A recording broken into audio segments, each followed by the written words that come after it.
Thanks for tuning into the Zelos podcast. I'm your host, Rocky Snyder, and this week I'm keeping in the neighborhood.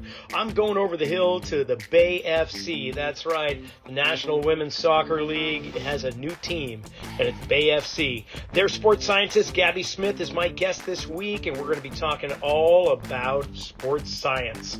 And, they played the Houston Dash this weekend and won. So now they're in the playoffs. But before we get underway and jumping right into our conversation, I want to remind you can go to my website, rockysnyder.com, for getting information about continuing education workshops. Whether it's online or in person, I am approved to teach classes to athletic trainers, physical therapists, chiropractors, strength coaches, personal trainers, and more. So those CEUs are available if you happen to be in the field of medical and training, in sports teams, or in the general population. Just check us out. Check our calendar of events coming up, rockysnyder.com. Also, check out Setanta College. That is the place to go if you want a master's degree of science in performance coaching. Or you might want to check out sports injury and return to performance management.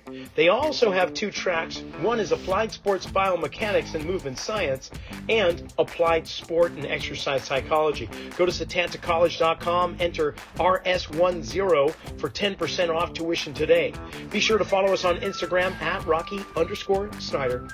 Tell two friends about Zelos. Hit that subscribe button, and here we go with the conversation. I just came back from an NSCA event down in Southern California over the weekend. We had a good turnout. But there were just a few sports scientists, but I have a feeling you guys kind of just congregate amongst each other. Am I right? Honestly, not really. I feel like kind of like within leagues, I think so. Like I know a lot of the sports scientists within kind of the NWSL.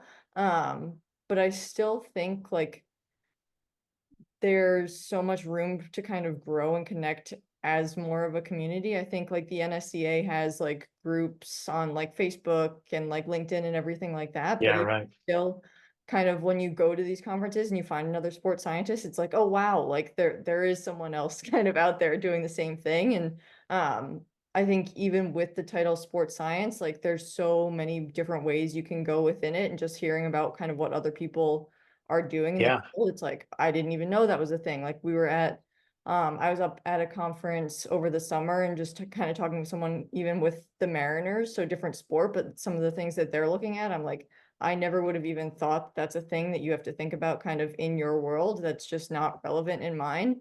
But still you can take that and be like, okay, if you're looking at arm angles and all of those things as pitchers might be fatiguing, like how can I take that back to my world and what can I look at in a different way? So I don't like I don't think we're kind of this secret group that's all like talking to each other. I do think it's still kind of spread out. And I think just the more that we can connect now that sports science is becoming so much of kind of a bigger field and kind of exploding the way that it has been over the recent years, there's just so much room to kind of learn from each other as we do connect and learn more. Yeah, before we get into your superhero origin story about how you came to be with the Bay FC and all that, I'm curious about what you just mentioned. Is like sports science encompasses everything. It is so its broadband is so wide that I could easily see a narrowing or a project to define the parameters within which sports science resides. But before that occurs, like what what are the elements for you that make up sports science as it pertains to the Women's National Soccer League and Bay FC? Yeah, I think kind of like you said, like there are so many different things that it's hard to kind of pick just one aspect. I think, um, and the way that we're organized too is such a multidisciplinary like group that we've got our strength coach, we've got mental performance, we've got obviously the medical side and kind of all working together. So I think my role currently as sports science is kind of bringing in all of the information that we are taking, whether that's GPS data, force plate data, heart rate, some of like the medical data that we're collecting, and just being able to kind of put that together to get more of a holistic view of kind of where our athletes at. Um, is kind of what my job as like a sports scientist is right now. I think there's so many different ways you can go, and a lot of people just think like straight technology means sports science. And I think there's so much kind of more to having a sports science kind of background and being able to help um, get your athletes to kind of wherever they're trying to go than just like, oh, I don't have technology. It doesn't mean I'm a sports scientist, or I can't like be a sports scientist unless I have force plates, GPS, kind of all this other stuff. It's like, no, you can kind of start where you're at and kind of take the basics of science, whether that's anatomy, whether that's kind of even just like the process of like the scientific method going back to elementary school, or even if it's as simple as like wellness questionnaires, like something that costs zero money, and just kind of taking whatever pieces you can and trying to put those together, I think is kind of like the science behind sports science, if I had to define. Certainly. So what got you on this path? Obviously, you appear to me visually here to be having an athletic background of sorts, and and somewhere along the way, you delved into the NSCA and strength conditioning and sports science, but your whole educational track has been toward kinesiology, movement, and so on. What inspired that, and how did that all come about? So you're right. I played soccer growing up. I was never really like the strongest, so kind of got introduced to lifting that way. When coaches were like, if you want to play in college, if you want to play at the next level, like you've got to get stronger. So it was kind of forced upon me initially. And kind of as it started working, as I was feeling better, as I was playing better, I was like, hey, there's something to this. And my kind of go-to was like, okay, but why? Like it wasn't good enough to just be like, okay, this is working. So I kind of wanted to know the why behind it. And kind of started learning more about it that way. I don't know if you remember, but I think it was called Sports Science with John Brinkus was like on at the same time. That was kind of like one of the first things that kind of got me onto like the possibility of it. I think we watched pretty much every episode. My dad was like, "Oh, the show again." Um, but so that was one of the things. And It was then good. They had some really nice cheesy graphics, you exactly, yeah, know? yeah, Yeah, it was you wanna great. talk It was about at the time, it was ahead of its class, I think. exactly. Glad someone knows because some people are whenever I bring it up, they're like, "Oh yeah, sure, that shit," and I pretend think to it still floats around the Discovery Channel from time yeah, to time. I don't know. exactly. So kind of at the same time, obviously playing soccer, like the women's national team is like the class of the world at the time. And their performance coach started putting some stuff out, and so I learned her name and learned a little bit about her, and that was Dawn Scott. So kind of knowing like idling the women's national team, knowing probably I was not going to get there someday, but like knowing that there is some sort of science to help players kind of maintain being at that level and ultimately getting to that level. That was something that was really interesting to me, along with seeing like, hey, this is working for me.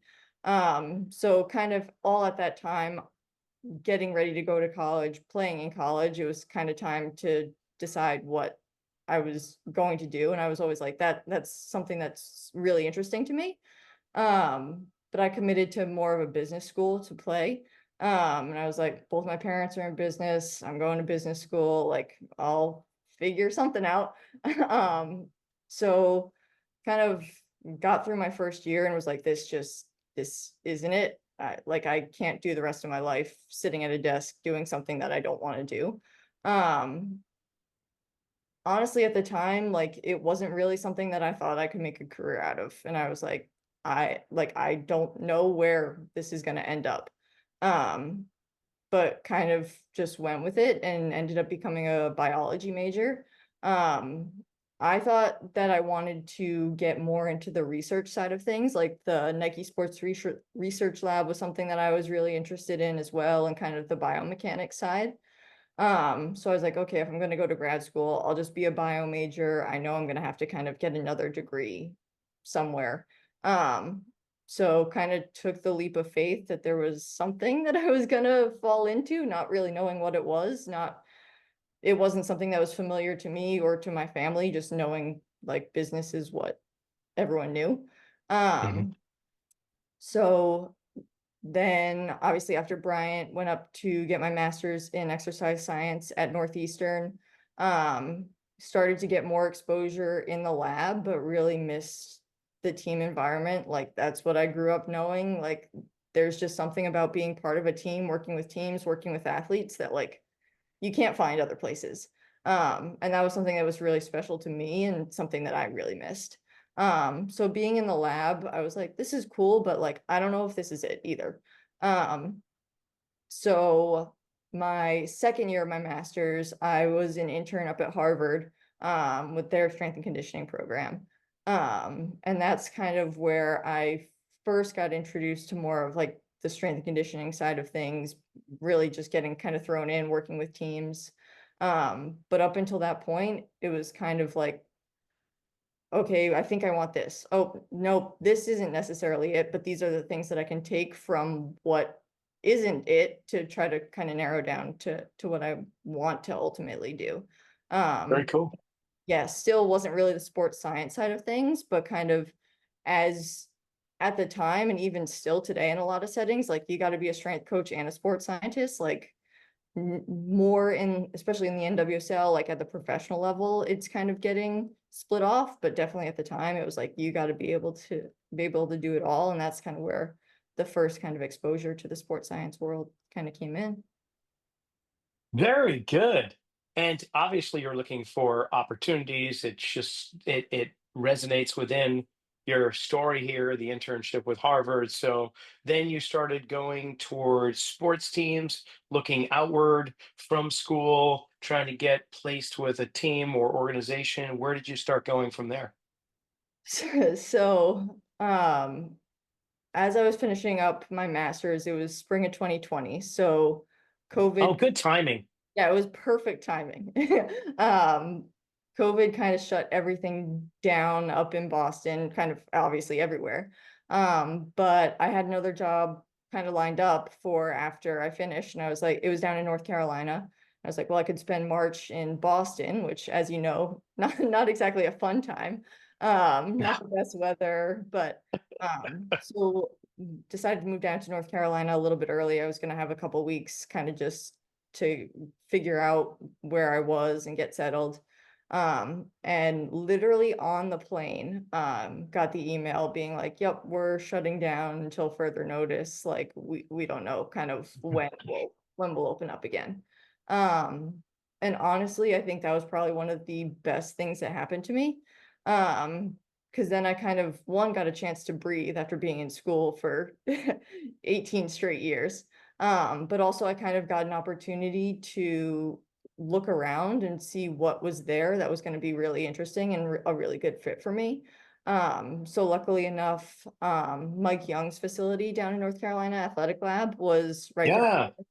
Yeah. And he worked with the Courage, still works with the Courage, and they had an internship program.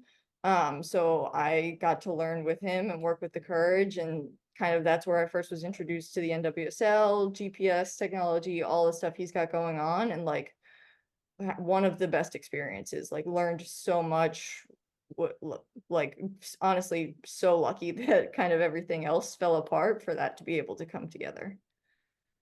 Yeah, I had Mike on the show. Well, it's been a little while, but we talked all about North Carolina Courage and well, Dr. Young, I should say. He's got his Yeah. PhD, of course. Boy, if there's somebody to learn under, Mike's a great mentor for that. So you hung out there, you did that, and then how did you make your way to San Jose or to the Bay Area with the FC? Oh yeah, there's a couple stops in between. So following season, I was an intern with the Red Stars up in Chicago, and Megan Young was another mentor of mine. She was with the Red Stars at the time, with the Sounders now. So kind of got to learn with her and really kind of took the GPS stuff and ran with it there. Such a So small world. yep, exactly. Yeah, Coach Meg, she was Coach of the Year last year for with the NSCA. Another just juggernaut of a professional out there. So you're just falling into the right holes, aren't you? Exactly. Things Wow. came together really nicely for me. So learned a ton from her as a professional, great person. And then kind of got to see a full more regular season in the NWSL after COVID wasn't exactly a regular year down there. Um so was with the Red Stars, and then still kind of an internship role. And then was at the University of Kentucky as full-time with their women's soccer program, kind of strength coach, sports scientist, doing it all. Um, Knowing that at the college level, you have to work with multiple teams, and ultimately wanting to get back to kind of the pro soccer side of things, because that's just the environment that I liked and felt most like. I wanted to work with athletes at the highest level. Now, athletes at Kentucky, definitely athletes at the highest level as well. But that pro soccer environment was really where I wanted to get to. So I was at Kentucky for only a year before a call back into the league came. Um, and it was with Kansas City. So was with the current last year as kind of their sports scientist. As things changed, really learned a ton there as well. And then this year, opportunity at Bay called. And I think it's really a rare opportunity where you get to kind of be part of something in their first year. Yeah.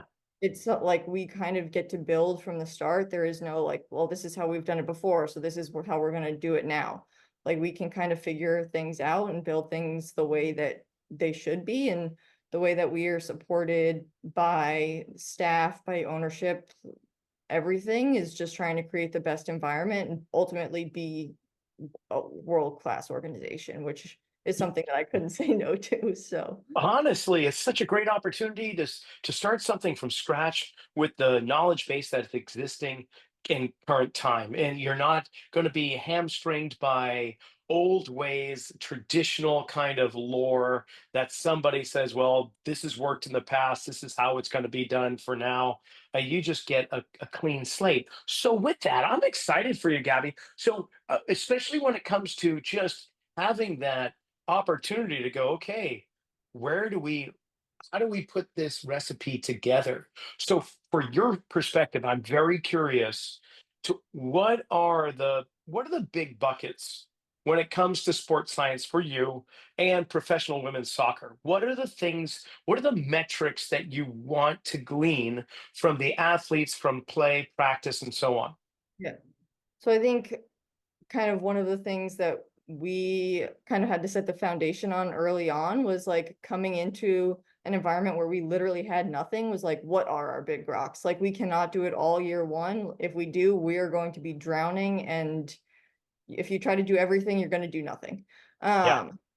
So I think we really kind of had to narrow in on that. And people have asked me, like, if you had to have one technology, what would be the first thing that you do? And my answer is always wellness. Like, if you can't have that basic understanding of where players are at, or are saying that they're at, whether they actually are sore and tired, but if they're saying they're sore and tired, then that's how they feel, and you have to kind of work with them in some way. So I think one of the things is always kind of having some sort of wellness questionnaire. It's just a touch point. Whether you do anything or act on it is another kind of category, but I think you need to have that. One is a touch point with your athletes to just start to create that relationship and start the conversation of like, hey, how are you doing today? And it's an easy way to be like, hey, I saw this on your wellness. So that way they're like, oh, I'm not just filling this out just to fill it out. Like, they actually are looking at it, and then that relationship kind of starts. Because if that relationship isn't there, like, I can ask you to run 100 sprints, but if you don't trust me or respect me, like,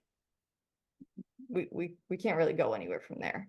So well said. So well said. And in terms of, well, in terms of cost, like you said earlier, a questionnaire is pretty much cost free, but it gives you so much information depending upon if you're asking the right questions. For sure. So, what's on your wellness questionnaire, if you don't mind me asking?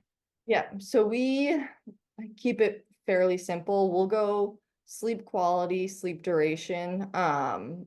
And so quality, they're all 0 out of 10 kind of scales. Um, we'll go mood. So how excited are you about training today, I believe is the exact way it's worded. Stress, what is your stress level today?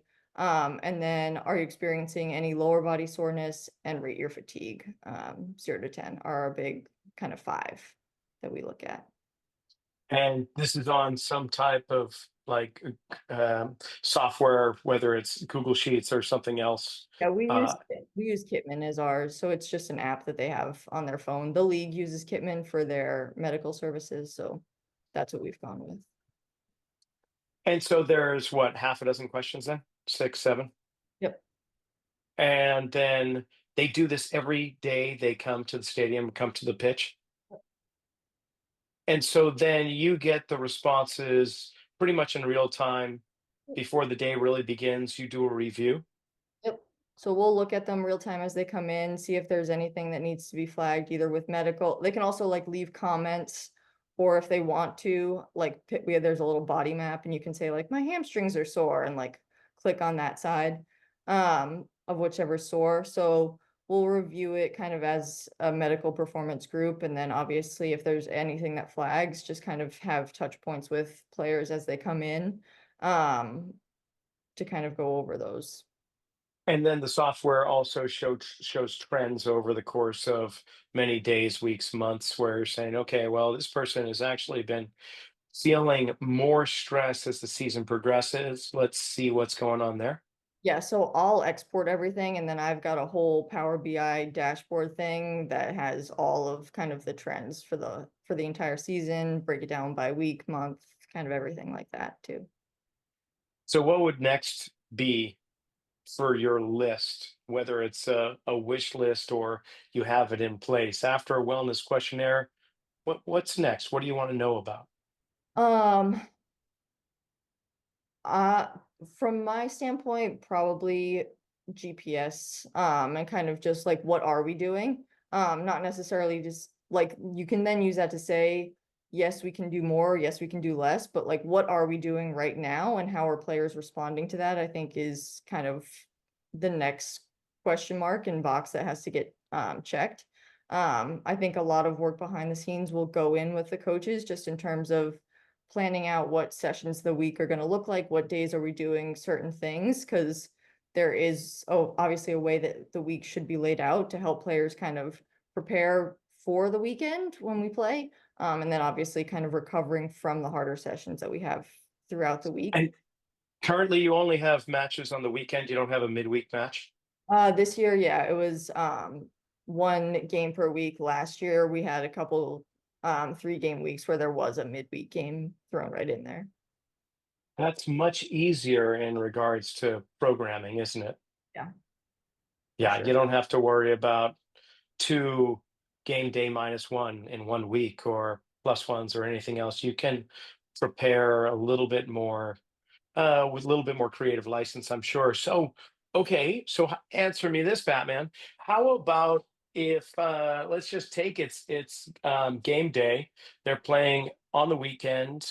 What are you looking for leading up to the match, and what are you looking for on the next day?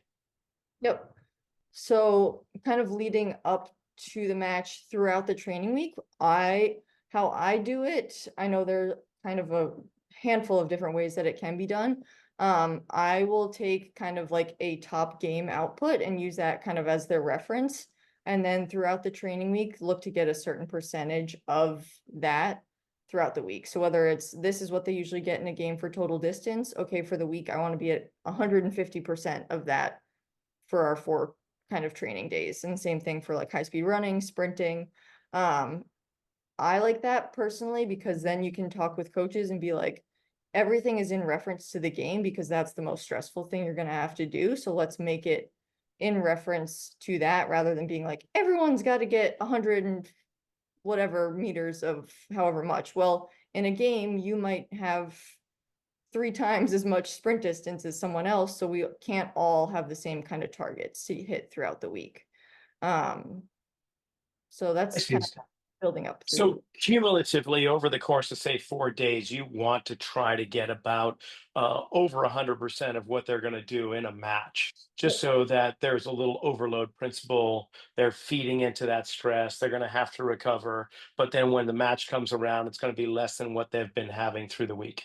Exactly, and throughout the week, different days will have different targets. So our match day -3 is gonna be probably our hardest session of the week. So we might try to get 70% of our high speed running or sprinting in that day and kind of just pick and choose when we get it in throughout the rest of the week for certain things. But overall, like overfilling that bucket for what you would do in a game. Yep.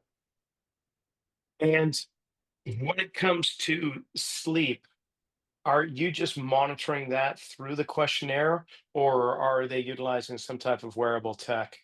I think we'd like to get to the point where there is some sort of wearable. For right now, it's just kind of more subjective reporting. Got it. So with your GPS, let's kind of geek out a little bit.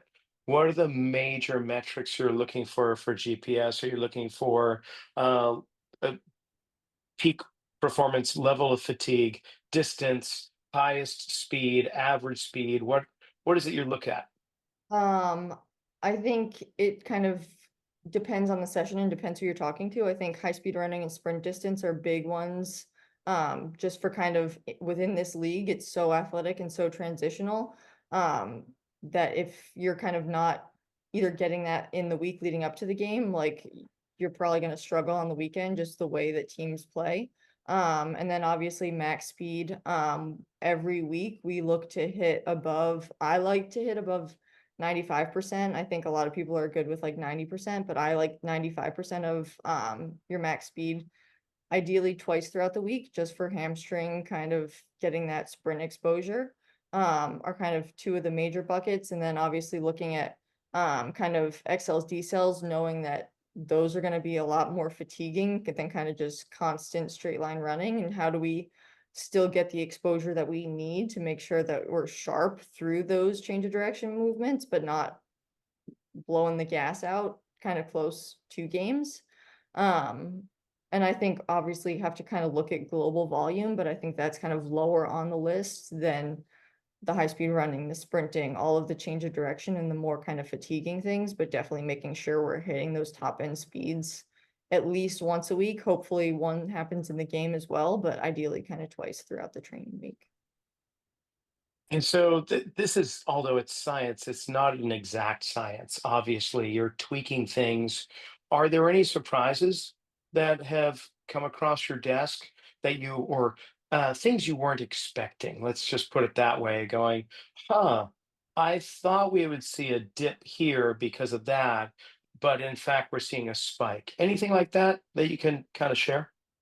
Um, I think I've been surprised that even kind of as we've gotten this late into the season, like players' outputs in games, like we're still getting new max game outputs of whether it's total distance, high speed running, like new max speeds, even this late into the year. And I think for that to be happening is just kind of speaks to the work that kind of we've done to prepare players, but also the work players have done on the side of recovery and doing everything that they need to make sure that we're still performing this late into the season and going to be hopefully going on a long playoff run and still being able to perform at the highest level that they are able to. And with Bay FC being a young, obviously, this is your inauguration here, your inaugural season, compared to, say, oh, the Thorns or um, a whole bunch of other teams that have been playing now for several years. In terms of your resources, are they comparable to the more seasoned teams? Or are you just going, okay, but like you say, I don't want to do too many things at once. Let's start slow, let's start small and progress from there. Because I got to say, I'm really impressed with the Bay FC's record right now going into the postseason. So I'm just curious, like, how many bells and whistles do you have compared to other teams? I think we are right compared with other teams. We're right there. Our ownership wants and like the whole vision of the club is to be the best in the world. Like we don't want to be the best in the league. We don't want to be the best. Like there are other teams in California. Like the goal is always to kind of keep pushing the level and like be amongst the best of the best. And they have shown that support to us, and we have been able to kind of show that to the players. So if there is a reason that we say that we need something, and we can kind of back that reason up, ownership has never been kind of stingy with anything. And I feel like resource wise, we are probably near the top of the league just in terms of kind of anything that players need access to. Like we should be able to kind of get there and get them able to access whatever it is they need. So really can't speak highly enough of kind of this club and their vision to be the best, but also being able to kind of support that and be able to show like, okay, this is what it takes to be the best. We're willing to do whatever it takes to get there. So do you have any Christmas list right now? What's on your Christmas list for Bay FC as a sports scientist? Is there anything that, because the owners are going to be obviously listening to this podcast you and I are doing right now, but yeah. And so if you got that opportunity, what would you wish for? Is there anything out of the ordinary? Um, I like there's nothing I would say that's on my wish list right now that's not really in the works. I think even here we've got some things that haven't had other places that I've been, so that's really cool to see that like we're already kind of pushing beyond honestly what other teams have. So kind of once the training facility is done in a few years, I think we'll be rolling and kind of in a really good spot. So do you stay up at night reading instruction manuals? Like, it sounds like you've got a couple new toys in there going, okay, I got to really dial this in. Are there things that you're doing right now that you're kind of exploring that you haven't necessarily launched because you're just going, okay, I got to really dial this thing in. I got to understand what it is that I actually want to get out of this information before I just start testing them or measuring this or that. I think that's one of the biggest things right now is like we could do all of these tests on players and like do all of these things, but then it comes down to really what are you looking at and what's valuable and what's going to kind of move the needle. So I think readiness testing is kind of one thing that like we've started to kind of introduce later on in the year. But once again, it's like, are you looking at jump height? Are you looking at RSI? Is it a jump? Kind of what are we looking at? Um, Kind of for those tests. And then, yeah, I think it, like you said, it's kind of, we're just right now, honestly, collecting as much data as not as we can, because we don't want to test players left, right, and all day long. But kind of, we have a regular testing schedule that we're following right now. And then hopefully once we have a full season, being able to kind of look at that more and see more of the trends looking back, and see if what we missed throughout the year and how we can kind of look into those for next year and intervene either, or kind of what tests could be used to see trends, if that makes sense. Like if Yeah. there's something that would be more indicative of how players are kind of doing or performing throughout the year. Right now, I have this mental image of a whole bunch of cards laid face down on a table, and you flip over one card, and it's the coaching staff, like head coach, assistant coach. You flip over another card, and it's the strength and conditioning team. Another card's like the athletic training staff. The other one's the PT, and another one's maybe dietitian, and so on. There's all these stakeholders on these cards, and the other cards are flipped face down, and I want you to flip over each card as it pertains to each of those stakeholders and give me an idea of what it is they come to you wondering about. Can you get me insight and information about this element as it pertains to my coaching, my rehab, my strength goals with my players, my recovery, whatever it is? So do you see where I'm saying? Like, what would the coach come to you and go, Gabby, look, I want you to take all these numbers that you've been crunched together, all this information, and give me an idea of this. What does the coach really want? No, I honestly love that image because I haven't heard that one before, but it makes complete sense to me. And I think it's so relevant because it lays out perfectly kind of how we all are connected within the club. So I think from the coaching side of things, it's just like laying out the week, what is training going to look like, what should we do on certain days, and how does kind of they obviously have, this is what we want to focus on the attack. When we defend, this is what we want to do. And these are kind of the drills that we want to do, but where they kind of fit in throughout the week, I think is a kind of like we talked about on like match day -3, we want to do a lot of sprinting. So probably not a good day to do a drill that's in a 10x10 grid. So kind of, and our coaches haven't really worked at this level before where that's something that's familiar to them. So I think that relationship and kind of working with them throughout the training week has been kind of a big, huge experience for kind of everyone involved. Um, Yeah, so that's awesome. Okay. What about the, let's say, the rehab department of the athletic trainer and physical therapist? What do they come to you for?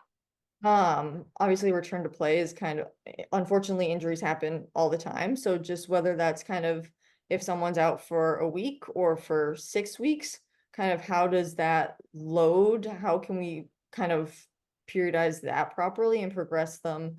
One from kind of just whether it's straight line running, obviously into they'll probably lead early on, but we still want to make sure that they're getting loaded enough so they don't get blown out of the water as they get reintroduced to team training. And then as they become part more and more integrated into training, okay, what do we have to do after to make sure that they are getting the conditioning they need? How can we make that relevant or similar to what the team is going to be getting throughout the session, in the parts that they can't be a part of?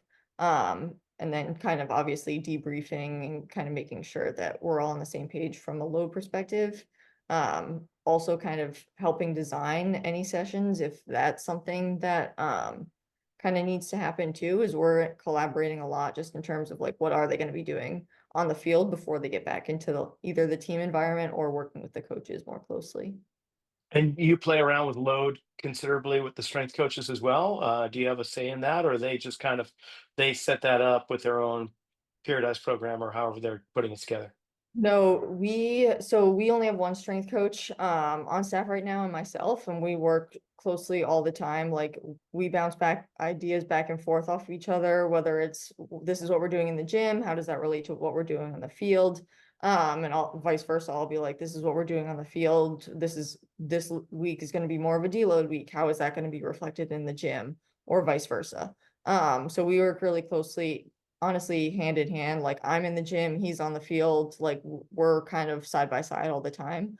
um Working, he'll run the warm up some days I'll run the warm up. So kind of it's more of a performance rather than kind of strength conditioning. I'm sports science, we're pretty close in terms of bouncing, we're constantly talking. So yeah. Great. And then when it comes to the team's nutritionist slash dietitian, you work with that person. Yeah. And what do they come to you for if uh they were to say, "Hey, I need some insight on this"? A lot of times they will come to me and just be like, hey, how does this person's output look like, whether it's on the field, in the gym, because they have whatever goal that they might have, and just making sure like, hey, they have been trending, like their jump height is trending up, or like their game outputs have been going up. So a lot of time it's really good news based off of kind of the work that they've been putting in with a dietitian. But I think she always comes to me looking for like, what are some objective measures that we can also use to kind of one, show that yes, we're making progress, but also reinforce to the player like, hey, look, the work that you're putting in is paying off, and like we see it. So we also work pretty closely together. And then we also have mental performance too. So sometimes if there is kind of something on wellness, like I'll touch base with her and be like, hey, have you talked with so and so? Like I saw um whatever, this is kind of a trend that we've seen, like might can you just touch base with them? um Very cool.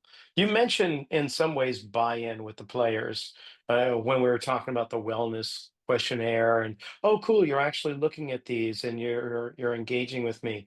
Can you give me a couple, one or two examples of like something that sticks in your memory as a solid positive way of making that connection of having that athlete really buy in to your role and how your role benefits them? yeah, I think like pretty much every club in the league has players fill out wellness, and a lot of times it becomes one of those things. It's like, yep, I'll fill it out every day, and no one looks at it and like Mm-hmm. does anything about it. But I remember one session in Lyft earlier on in the year. I don't remember what it was exactly that was sore or hurt or someone, and they put like clicked it on their little body map or whatever and said that they were fatigued or sore. And I just came up to them in the Lyft and I was like, hey, how does this feel on, I don't know if it was their hamstring or whatever. I was like, I saw on your wellness that like you're feeling pretty beat up today. They were like, oh, you actually like look at it? And then we were kind of able to modify based off of that. And I think it was more, it wasn't a rookie. Someone had been in the league for a few years and they were like, I'm just used to filling it out just because I'm told that I have to fill it out and like no one really does anything. And honestly, early on in the year, people were like shocked that I would continue to look at it more than after just the first like week or two. But I think it's kind of such a conversation starter. And then now, honestly, players even leave comments that it's like, a few months ago, like there was a little bit of a bug going around. It was like not feeling great today. And then it was like, okay, I'll tell our medical team, they'll reach out to them. And then it's like, okay, how can we start this process even earlier before you even get to the facility? Whether that's, hey, don't come in today because you're not feeling well. Like, one, don't be around people, but also we want to make sure that like you're resting and recovering. Um, and just being able, little things like that you're able to kind of pick up on, whether that's one, to have a conversation, two, how can we start moving things earlier on, or give the coaches a heads up like, hey, for whatever reason, so and so might not need to be modified for today's session. I know that might affect your numbers for our 5v5 or the teams, but just kind of looking to be on the solution side earlier rather than kind of just trying to react to things as they happen or on the field and just trying to make things up as we go. So I have been loving this conversation, and I can't pass up the fact that we got to talk about uh, PayPal Stadium, or formerly known as Avaya. When that puppy was built, Gabby, that when would drive by it, for those that don't know, where the San Jose Earthquakes and the Bay FC play is directly across the street from Norman Mineta International Airport, San Jose's airports, the heart of Silicon Valley. You've got jets flying in and out of there. They're so loud at the airport. I thought for sure you're not going to be able to hear the announcer, but you go to a match and you don't even know the airport is there. The fans are so loud. And if you enjoy libations, the other thing about PayPal is that it has the longest bar. It goes from one side of the pitch across to the other. It is the width of the pitch at one end, so you can actually just stand and watch the game down there. So first of all, that's a really cool place to work, wouldn't you say? Yeah, it's awesome. Is your office there at PayPal Stadium, or are you off site? Nope, we're offsite. We train over at San Jose State, so we're there most of the week. We just go to PayPal for games. Nice. And when it comes to collaborating with the Earthquakes and their staff, is that something that's been going on? Not a ton, no. What Um, jerks? What the heck? You're not exactly. welcoming the new kids to the block? I No. gotta talk to those boys. I don't know what's going on. But would you, is, I guess, is that something that other teams, that are you aware that it's just stays exclusive, or is this just something that you're gonna have to warm up to, and seeing you guys are playing in the same stadium, maybe you'll cross paths? I think ideally we'd warm up to each other a little bit more. I think in general, it kind of depends on the situation. Some of the teams in the league are like affiliated with their MLS team. Like I know in Houston, like the Dash and the Dynamo kind of share the same ownership group. Where in Kansas City, like you have Sporting and you have the Current, and they're kind of like, once again, in kind of a similar situation where, well, now the Current have their own stadium, but last year it was like we share the same stadium, but that's kind of it. So I think there is room to kind of become good partners and learn from each other and work with each other and like how can we make each other better. Right now we're not there, but I think it would be great to get to a point where kind of we do have that relationship together. Okay, what's the best part of your job? I'm gonna give you like flash kind of questions at the end here. Would you say the best part is? Um, love being around the game every day. I love being around kind of the players, working with the staff, and just kind of getting to talk about soccer all day, every day. And then like being able to combine like the science and the why of things, because numbers always make sense to me more than just like, oh, this is how I feel. But kind of having like that tangible something. But the soccer part of things for sure. And what's the worst or most challenging thing for you? Oh boy, the worst or most challenging thing. I think the season can get long, so sometimes days can get long and be a grind. Like I said, we started preseason in January and here we are almost in November and kind of still going. Um so I think like it can be a grind for sure, but I think the people that we get to work with every day for me are what kind of make the difference. And like I said, being around soccer, like can never really complain about it. But the worst part of my job, I don't know. I'll have to get back to you on that one. Okay. Your family's back on the East Coast. Is that a big thing for you? Yeah, I think it's tough being far from home. I've kind of Yeah, like you heard, bounced around a little bit, so I'm kind of more used to it. Or I've gotten more used to it, I think. But definitely having family farther away from home is hard. sure, sure. And you travel with the team, They come to and all you've the East. had, okay, I was going to say you go to the East Coast. Yep, They must yep. connect with them. That's cool.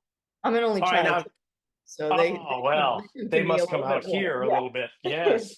Have you taken them to the Winchester Mystery House yet? No, I haven't, but some of our players went there this weekend and because I guess it's all done up Yeah. for Halloween. So Huge, huge. You should go.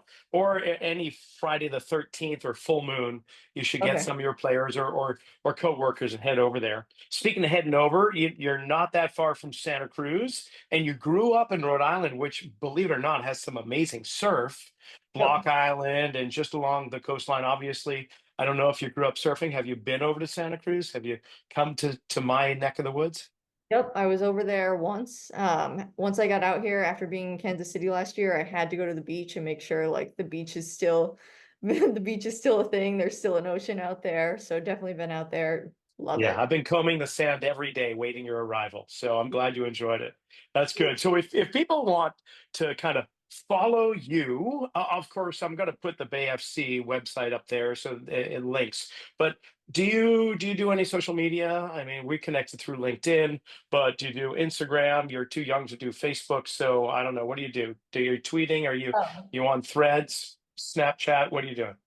I'm on Instagram. LinkedIn's probably the best way to get in touch with me. I haven't put anything on Instagram in months. I need to get better at kind of being active on there. But LinkedIn's probably the best way. Yep. And then with Bay FC, do you accept internships or assistants?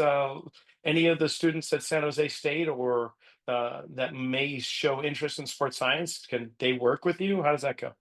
For right now, like I said, we tried to just keep it simple and didn't trying to get an internship program off the ground. We wanted to make sure if we were going to do something, it was going to be worthwhile for them and kind of for us.